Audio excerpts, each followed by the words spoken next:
अभिषेक आप सभी का स्वागत करता हूं अपने YouTube channel explore maths and physics में।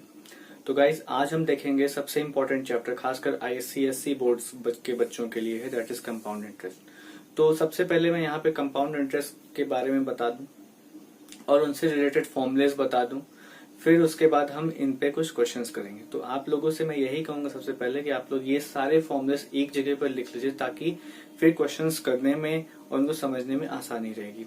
तो चलिए देखते हैं सबसे पहला जो मैंने यहाँ पे लिखा हुआ है फॉर्मुलेस। तो यहाँ पे कुछ चीजें मैं बता दूं, एकदम स्टार्टिंग से बता रहा हूँ ताकि किसी को कोई दिक्कत ना हो कि यहाँ पे P जो होता है that is called principal, R हम कहते हैं रेट पर एनम और N जो होता है वो टाइम को यहाँ पे रिप्रेजेंट करता है। अब सबसे पहली बात है कि जब रेट को हम एनुअली कंपाउंड करेंगे, मतलब जब हम रेट को एनुअली में जब हम कैलकुलेट करेंगे तो हमारा जो फॉर्मूला होगा ना वो ये होगा, A is equal to P 1 plus R by 100, जहां पे A क्या होता है, अमाउंट होता है, A stand for amount, amount is equals to that is principal bracket में 1 प्लस R रेट है वो अपॉन 100 की पावर n। ये तो हो गया जब हम इसको एनुअली कैलकुलेट करेंगे। अब अगर हाफ ईयरली आ जाएगा, हाफ ईयरली का क्या मतलब होगा कि एक साल में मतलब 12 महीने होते हैं, तो यहाँ पे तो 12 महीने के लिए हमें कैलकुलेट करना है, तो ये फॉर्मूला एनुअली के लिए। अगर हाफ ईयरली आ जाएगा मतलब उसको हम 2n कर देंगे, मतलब टाइम जो हो जाएगा हमारा उस केस में 2n हो जाएगा और रेट आधा हो जाएगा।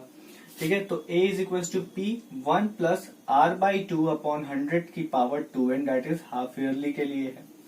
अगर क्वार्टरली आ जाता है तो सेम यही चीज करेंगे, बट वहां पे रेट R बाई 4 हो जाएगा और पावर में 4n हो जाता है, that is A is equal to P 1 plus R by 4 की power 100 to the power 4n, that is quarterly के लिए है।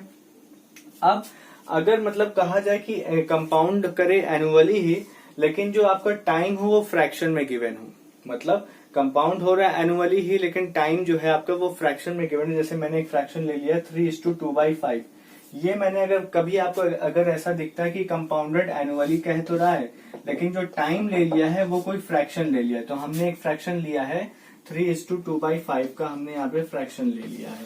ठीक है, तो ये फ्रैक्शन अगर मान लेते हैं कि 3:2/5 का कोई फ्रैक्शन था, तो फॉर्मूले में क्या होगा, A is equal to P 1 plus R by 100, जो ये वाला 3 है ना, ये वाला 3 इसकी पावर में चला जाता है और ये जो 2/5 है ये रेट के साथ 1 प्लस अगले वाले मतलब इंटू 1 प्लस 2/5 की मतलब 2/5 इंटू R अपॉन 100, ये बन जाता है आपका when it is compounded annually but the fraction मतलब but the time is in fraction। अब अगर रेट अलग अलग दिया हो, मतलब 3 साल 3 कंसेक्यूटिव ईयर्स के रेट अलग अलग हैं, R1 R2 R3 3 consecutive years के, तो फॉर्मूला जो होता है वो होता है P is equal to 1 plus R1 upon 100, 1 plus R2 upon 100, 1 plus R3 upon 100 and so on. ये कब होगा, जब रेट आपको डिफरेंट दिया होगा तीनों साल का। अब एक और फॉर्मूला है that is called principal worth, that is मैंने इसको यहाँ पे PW से इंट्रोड्यूस किया है। PW stand for principal worth. तो प्रिंसिपल वर्थ अगर आपको निकालना होगा, मतलब कोई कहते हैं कि principal worth of X rupees in n year, तो अगर एन ईयर कहा जाएगा प्रिंसिपल वर्थ का, तो आपका जो फॉर्मूला होगा that is PW upon X, मतलब PW is equal to X upon 1 plus R by 100, तब हम प्रिंसिपल वर्थ को ऐसे निकालेंगे। तो आई होप ये सारे फॉर्मुलेस आप लोगों ने इसको नोट डाउन किए होंगे और ये बहुत इंपॉर्टेंट है। अब इनसे रिलेटेड हम कुछ क्वेश्चंस करेंगे। तो देखिए, जैसे सबसे पहले एकदम इजी सा क्वेश्चन है, कह रहा है find the compound interest on ₹2000 for 3 years at 15% per annum compounded annually. तो अगर ऐसा क्वेश्चन आ जाता है तो सबसे पहला काम क्या करना है, देखिए गिवन है सारा चीज, सबसे पहले गिवन लिख देते हैं कि आपको क्या क्या चीजें यहाँ पे गिवन है। तो PI प्रिंसिपल मतलब आपको गिवन है 2000, N आपको गिवन है 3 साल का और रेट आपको दिया है 15%, ये 15% का रेट आपको गिवन हुआ है। आपको निकालना है CI मतलब कंपाउंड इंटरेस्ट। तो कंपाउंड इंटरेस्ट निकालना है, सबसे पहले जो फॉर्मूला है वो ये हम इस तरह निकाल सकते हैं। कंपाउंड इंटरेस्ट को निकालने का अमाउंट माइनस प्रिंसिपल कर देंगे तो हमें कंपाउंड इंटरेस्ट पता चल जाएगा। लेकिन यहाँ पे तो हमें ए नहीं मालूम है, तो सबसे पहले ए को पता करते हैं। तो A is equals to P 1 plus R by 100 की पावर n, ये फॉर्मूला होता है। तो p यहाँ पे हमें गिवन था, ये लिख दिया हमने। 1 प्लस रेट आपको कितना गिवन है 15/100 और n आपको कितना गिवन है 3। तो चलिए इसको सॉल्व कर लेते हैं सबसे पहले। तो ये आ जाएगा 2000 और यहाँ पे अगर हम इसको काटेंगे तो 5 3 15 3/20 3/20 और ये +1 है, तो मतलब यहाँ पर 3 23 23/20 23/20 और 23/20। ये जो क्यूब था इसको हमने इस तरह लिख दिया 23/20 23/20 23/20। तो 1 0 से ये कट गया, 1 0 से ये कट गया और 1 0 से ये कट गया और 1 2 से ये वाला 2 भी कट गया। तो अब आपके पास बचा कितना है, तो 23 इंटू 23 इंटू 23 अपॉन 4। तो 23 इंटू 23 23 अपॉन 4, तो हम जब इसको सॉल्व करेंगे 23 इंटू 23 इंटू 23 अपॉन 4, तो हम जब इसको सॉल्व करेंगे तो कुछ ये 3041.75 आएगा। तो देखिए हमने अमाउंट निकाल लिया है। अब इस अमाउंट को यहाँ पे पुट कर दें तो हमें CI पता चल जाएगा कि कंपाउंड इंटरेस्ट कितने का लगा। तो कंपाउंड इंटरेस्ट निकालना है, तो ये आपका आ गया है A। तो A की वैल्यू को यहाँ पे रख दिया 3041.75 में से घटा दीजिए। प्रिंसिपल आपको गिवन है 2000 का, तो जैसे ही आपने 2000 यहाँ से घटाया आपके पास आ गया 1041.75। तो ये आपका आ गया आंसर, जो कि कंपाउंड इंटरेस्ट मतलब 1041.75 रुपीस का लगा है। तो अब देखिए ये क्वेश्चन कितने आसान तरीके से हुआ है। अब चलते हैं सबसे पहले नेक्स्ट क्वेश्चन की तरफ, देखते हैं नेक्स्ट में क्या है। तो चलिए देखते हैं एक और क्वेश्चन। कह रहा है if the interest is compounded half yearly, calculate the amount when the principal is ₹7,400 and the rate of interest is 5% per annum and the duration is 1 year. तो देखिए कितना इजी सा क्वेश्चन है, आपसे कुछ नहीं पूछा है, बस फॉर्मूला रखिए और सीधे सीधे आंसर आ जाएगा आपका। फॉर्मूला जैसा कि मैंने आपको बताया था, P is equal to 1 plus R by 2 upon 100 की पावर, यहाँ पे क्या हो जाएगा 2n। तो देखिए अब क्या करेंगे, A is equal to P 1 plus R upon 2 into 100। ये जो 2 इधर डिवीजन में था इसको नीचे भेज देंगे मल्टीप्लाई होने के लिए, और यहाँ पे 2n पावर में तो है ही है। अब क्योंकि यहाँ पे n 1 ईयर के लिए था तो 2 इंटू 1 करेंगे तो कोई फायदा नहीं, यहाँ पे मैंने 2 लिख दिया है। अब इसके बाद देखिए रेट आपको यहाँ पे गिवन था 5% का, तो यहाँ पे मैंने 5 लिख दिया है।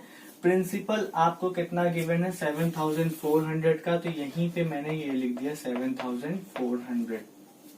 अब जरा इसको और अच्छे से सॉल्व कर लेते हैं।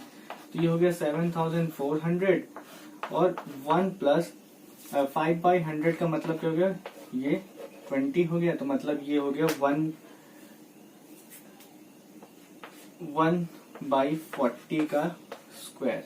तो अब जरा इसको हम और अच्छे से लिख लें अगर, तो एलसीएम लेने पे कहते हैं 40 1 जा 40, 41/40 का होल स्क्वायर।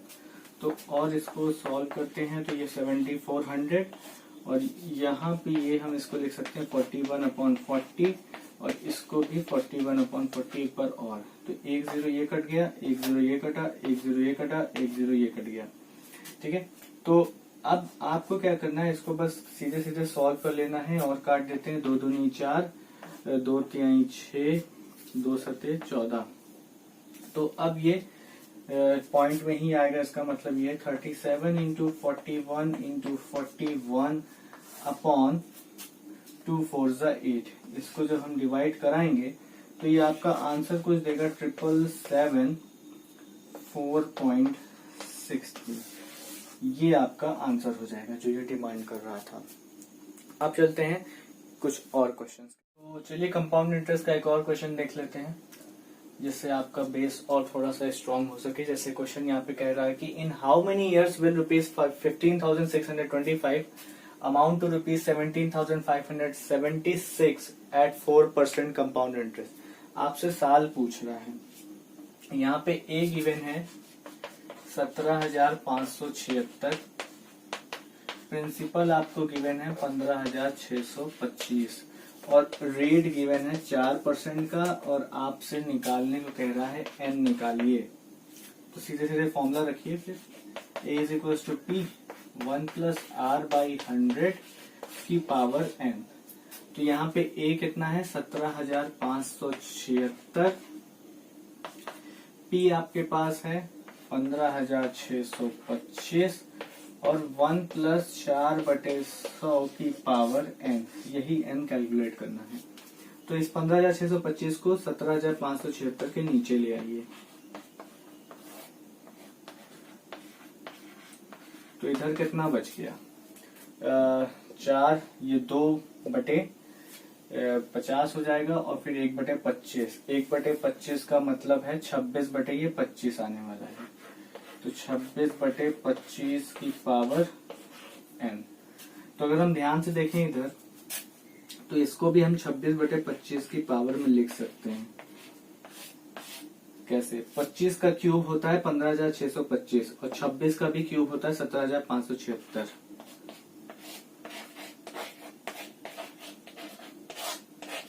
कंपेयर करा दीजिए। अब जैसे ही कंपेयर कराएंगे n की वैल्यू 3 साल हो जाएगी। तो इससे ये पता चल जाएगा कि जब 4% का ब्याज लगता है कंपाउंड इंटरेस्ट 4% का, तो 15,625 से 17,576 आने में टोटल 3 साल लगते हैं। तो ये तो हो गया कंपाउंड इंटरेस्ट का आपका सिंपल सा क्वेश्चन, जो कि मैंने बस बताया है ताकि बेस आपका स्ट्रांग हो सके। आगे फर्दर भी मैं और भी क्वेश्चंस लेकर आऊंगा कंपाउंड इंटरेस्ट के, तो please be with us and stay tuned with us. So अगर आपको वीडियो समझ में आया हो, आपके लिए यूजफुल हो, तो हमारे चैनल को सब्सक्राइब करना मत भूलिएगा और लाइक शेयर कमेंट जरूर करिएगा।